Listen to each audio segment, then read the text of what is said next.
The Lamborghini Miura is considered the first production supercar in the modern sense of the word. Its debut in 1966 permanently changed the perception of what a sports car should be. Before the Miura, powerful cars were associated with long hoods and front-mounted engines. Lamborghini engineers were the first to mount the engine transversely behind the driver. This solution came from the world of motorsport rather than road car engineering. The Miura became the car in which racing technology first truly reached public roads. It didn't just drive fast, it looked alive and aggressive. The Miura's design instantly set it apart from competitors. No production car of that era generated such an emotional response. The Miura became a symbol of a new automotive era. It set the standard for future Ferrari, McLaren, and Bugatti models. Even decades later, its proportions are still considered perfect. And it all began with a personal conflict and one man's stubborn determination.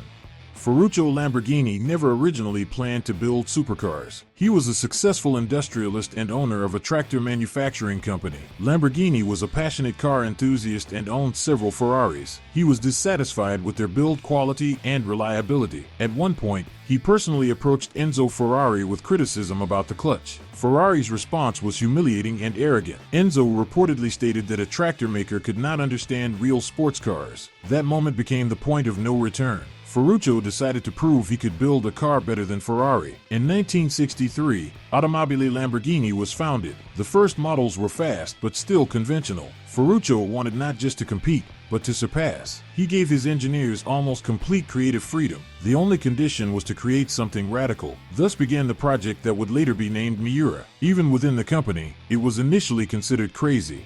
Three young engineers became the driving force behind the Miura project: John Paolo Dallara, Paolo Stanzani, and Bob Wallace. They worked on the car secretly in their spare time. At first, Ferruccio did not support the idea of a mid-engine supercar. He believed such cars were too extreme and impractical. The engineers decided to present a result rather than just an idea. They developed a unique chassis with a transversely mounted V12. This solution shortened the wheelbase and improved balance. The engine and gearbox shared a common casing. This reduced weight but required extremely precise engineering. The construction was highly complex for mass production. By 1960s standards, the chassis was revolutionary. When Ferruccio saw the prototype, he was stunned. The project quickly received the green light. The Miura was no longer a secret experiment. It became the future flagship of Lamborghini.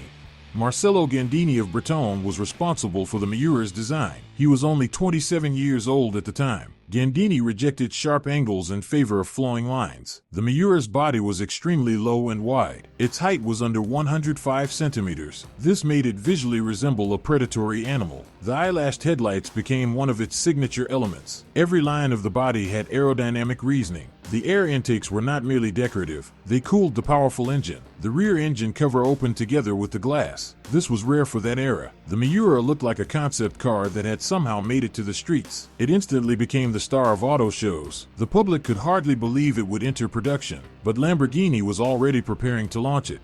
Beneath the Miura's body sat a naturally aspirated 3.9-liter V12. In its first version, it produced over 350 horsepower. For the mid-1960s, these were extreme figures. Acceleration to 100 kilometers per hour took about 6 seconds. Top speed exceeded 280 kilometers per hour. This made the Miura one of the fastest cars in the world. Weight distribution was close to ideal. The center of gravity was very low. This improved high-speed handling. The suspension was fully independent. Disc brakes were fitted on all four wheels. However, early versions had stability issues. At high speeds, the front end could become light. Engineers gradually refined the aerodynamics. Each new version became more stable. The Miura was a car that learned from its own flaws.